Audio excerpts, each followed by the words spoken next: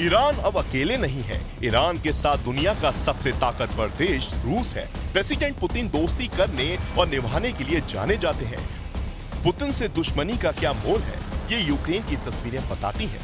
Ukraine को बारूदी खंडहर बनाने वाले पुतिन ने खाड़ी मुल्कों में ईरान को हर तरह से मदद पहुंचाने का ऐलान कर दिया है। यानी अब इजराइल के पास अमेरिका का दम है तो ईरान के पास पुतिन के father of all bomb. Trump ने अगर ईरान को हल्के में लिया तो मुमकिन है युद्ध में न्यूक्लियर धमाके की शुरुआत हो जाए।